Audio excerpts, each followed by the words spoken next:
Qui est ce quatrième homme? Je vais vous dire qui il est. Dans la Genèse, il est la semence de la femme. Dans Exode, il est l'agneau pascal. Dans Lévitique, un grand prêtre. Dans Nombre, une colonne de nuée le jour et une colonne de feu la nuit. Dans Deutéronome, il est le prophète comme Moïse. Dans Josué, il est le capitaine de notre salut. Dans Juge, il est notre juge et législateur. Ruth, il est le rédempteur. 1 et 2 Samuel, il est un prophète de confiance. Dans Roi et Chronique, notre roi qui règne. Dans Esdras, le scribe fidèle. Dans Néhémie, le reconstructeur des murs détruits de la vie humaine. Dans Esther, notre Mardoché. Dans Job, il est l'aurore du ciel et notre éternel rédempteur. Dans Psaume, l'Éternel notre berger. Dans Proverbe et Ecclésiaste, notre sagesse. Dans Cantique des Cantiques, il est l'amoureux de l'époux. Dans Ésaïe, il est le prince de paix. Dans Jérémie, il est le germe juste. Dans Lamentation, le prophète qui pleure. Dans Ézéchiel, l'homme aux 4 visages. Dans Daniel, le 4e homme de la fournaise ardente.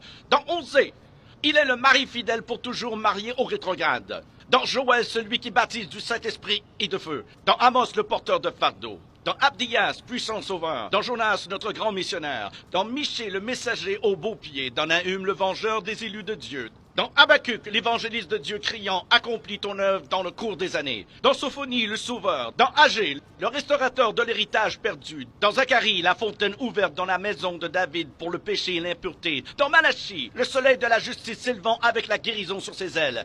Qui est ce quatrième homme? Dans Matthieu, il est le Messie. Dans Marc, le faiseur de miracles. Luc, le Fils de l'homme. Jean, le Fils de Dieu. Acte, le Saint-Esprit. Dans Romains, notre justicier. Corinthiens, notre sanctification. Dans Galates, il est le rédempteur de la malédiction de la loi. Dans Éphésiens, il est le Christ de richesse infinie. Dans Philippiens, le Dieu qui pourvoit à tous nos besoins. Dans Colossiens, la plénitude de la divinité. 1 et 2 Thessaloniciens, notre roi qui vient bientôt. 1 et 2 Timothée, le médiateur entre Dieu et l'homme. Tite, notre fidèle pasteur. Philémon, notre ami qui est plus proche qu'un frère.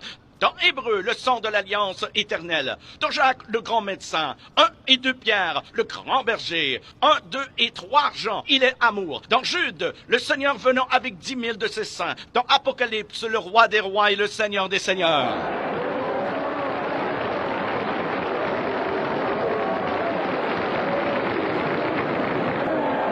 Qui est ce quatrième homme? Je vais vous dire qui il est. C'est le sacrifice d'Abel.